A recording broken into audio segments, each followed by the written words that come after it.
Hello students, मैं श्री दीपचंद चौधरी महाविद्यालय ललितपुर से आप लोगों के एग्ज़ामिनेशन फॉर्म सेकंड सेमेस्टर के फिल होना स्टार्ट हो गए हैं। सो आप लोग सभी फिल कर लें। प्लस आपके जुलाई माह में आपके एग्ज़ाम होंगे सेकंड सेमेस्टर के। जो भी आप लोगों ने सब्जेक्ट लिए हैं, हिंदी, इंग्लिश, समाजशास्त्र, राजनीति, होम साइंस, जितने भी जिसके भी सब्जेक्ट हैं, सभी अपनी अपनी तैयारियां शुरू कर दें। क्लासेस आपकी स्टार्ट हो गई हैं कॉलेज में 1 जून से। सो आप लोग क्लास ज्वाइन कर लें, आना स्टार्ट कर दें। तो आज हम गृह विज्ञान में जो आपका सेकंड सेमेस्टर रहेगा, उसमें एक तो आपका है introduction to textile and clothing, यानी उसमें आपको सब कपड़ों के बारे में ही पढ़ना है।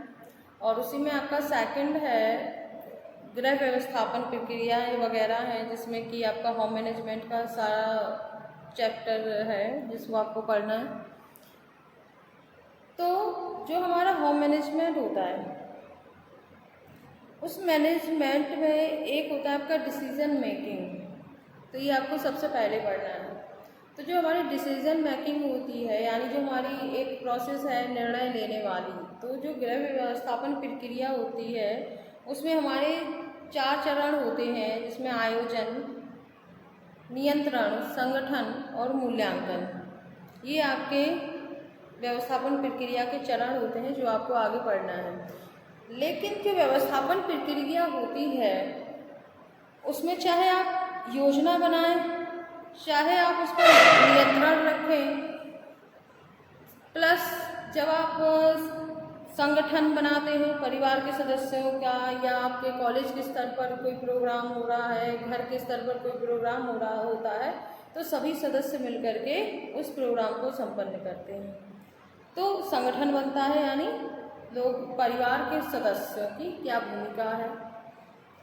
फिर लास्ट में मूल्यांकन आपका आता है। तो चाहे आप आयोजन प्रक्रिया का चरण हो, चाहे आपका नियंत्रण हो, चाहे आपका संगठन हो, इन सभी चरणों में हमें निर्णय लेने पड़ते हैं कि ये काम करना है कि नहीं करना है। ये निर्णय हो गया, जैसे कि कोई प्रोग्राम चल रहा है तो उसमें पानी हम किस तरीके से दे सकते हैं, बोतल के द्वारा देना है या पैकेट के थ्रू देना है, खाने की व्यवस्था कैसी रहेगी, बुफे सिस्टम रहेगा कि थाली सिस्टम रहेगा। यानी निर्णय लेना, यानी कोई भी जब आप काम करते हैं, जब कोई आप योजना बनाते हैं किसी काम को करने की, तो उस प्रक्रिया में आपको त्वरित निर्णय लेने की आवश्यकता होती है।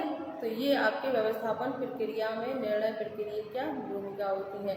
इस व्यवस्थापन प्रक्रिया में जो आपकी सबसे छोटी इकाई इसीलिए निर्णय को माना गया है क्योंकि आपको हर जगह ही निर्णय लेने पड़ते हैं।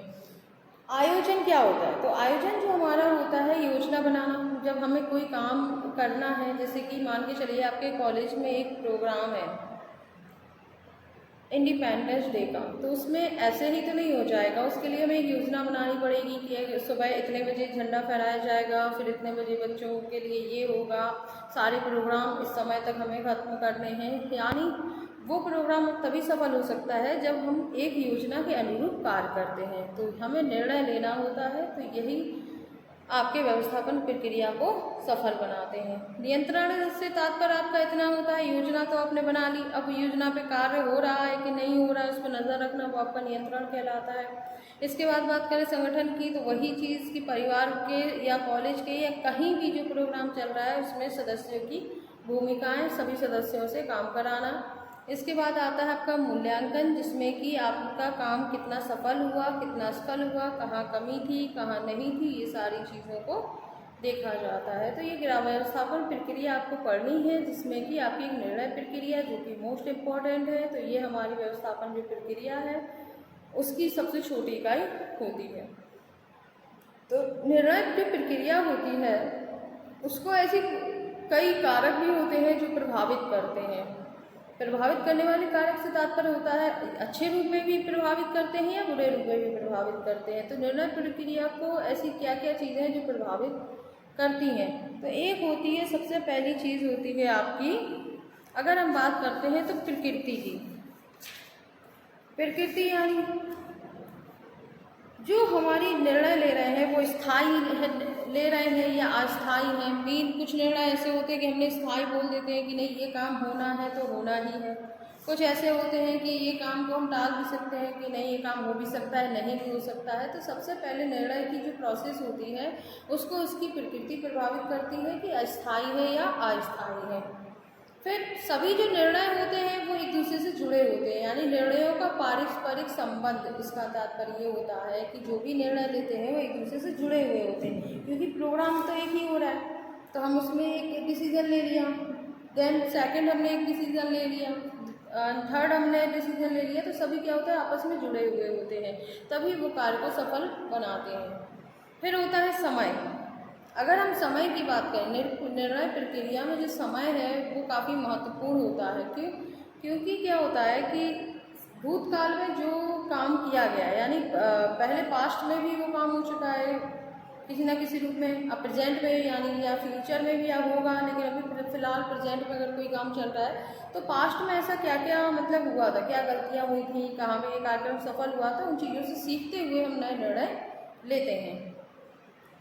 आगे बात करें ज्ञान, नॉलेज, तो नॉलेज का निर्णय प्रक्रिया में बहुत अधिक महत्व होता है। जैसे अगर कोई वो काम पहले कर चुका है या उस काम को उसे करना बहुत अच्छे से आता है, तो वो निर्णय जो लेगा वो बहुत ही औचक होगा, बहुत ही बढ़िया होगा, बहुत ही अच्छा होगा। क्यों? क्योंकि उसने वो काम पहले से करा हुआ है, तो जो वो डिसीजन लेगा वो हितकर होगा।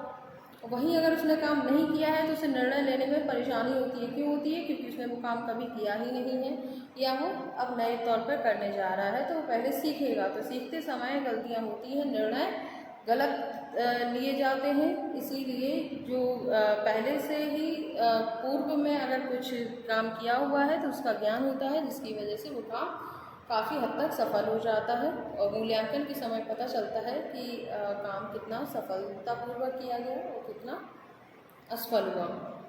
फिर आपके आते हैं वैल्यूज़, यानी मूल्य जो आपके आते हैं कि आपके जो आंतरिक गुण हैं वो कैसे हैं। अगर आप अंदर से काफ़ी सुगठित हैं, आप काम को बहुत अच्छे से करना जानते हैं, आप बहुत पॉजिटिव हैं, तो पॉजिटिविटी यानी सकारात्मकता का बहुत गहरा महत्व होता है निर्णय प्रक्रिया में।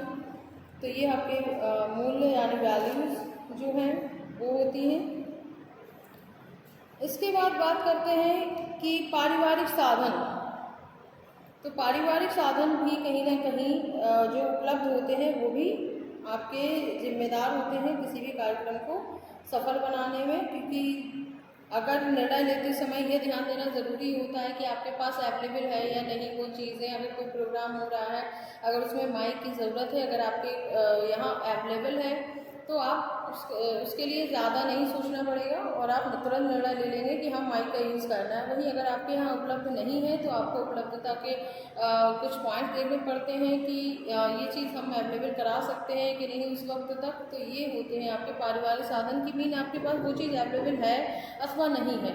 तो ये आपके मोस्ट इम्पॉर्टेंट फैक्ट्स होता है आपके डिसीजन मेकिंग के टाइम पे। एंड देन आपके आगे है पारिवारिक सदस्यों की भूमिका। तो निर्णय प्रक्रिया में जो सबसे मोस्ट इम्पॉर्टेंट अगर हम कहें तो जो फैक्ट है वो है पारिवारिक सदस्यों की भूमिका। अगर पारिवारिक जो सदस्य हैं वो काम करने में बहुत अच्छे हैं, आपका कार्यक्रम सफल हो जाएगा। भले कोई भी काम हो, वहीं पे अगर सदस्यों में तालमेल सही नहीं है तो वो काम के सफल होने के चांसेस बहुत ही कम होते हैं। फिर आगे बात करें महत्वाकांक्षाएं, तो पारिवारिक सदस्यों की महत्वाकांक्षा के तात्पर्य है कि वो कितना महत्व देते हैं, उनके अंदर कितनी आकांक्षाएं, कितनी प्रेरणा है, कितनी अभिवृत्तियां हैं उस काम के प्रति को लेकर के। तो ये निर्णय प्रक्रिया को भी बहुत अधिक शक्तिशाली रूप में आपको प्रभावित करता है।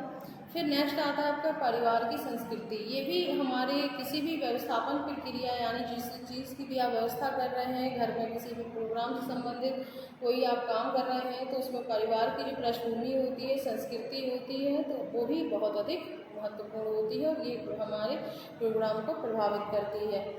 तो ये आपके निर्णय प्रक्रिया को प्रभावित करने वाले कारक हो गए। तो व्यवस्थापन जो प्रक्रिया होती है उसमें जो निर्णय जो प्रक्रिया है वो काफ़ी महत्वपूर्ण होती है। तो ये आपके आज आपने जाना कि व्यवस्थापन प्रक्रिया में निर्णय प्रक्रिया होती क्या है और इसे कौन सी चीज़ें हैं जो प्रभावित करती हैं। धन्यवाद।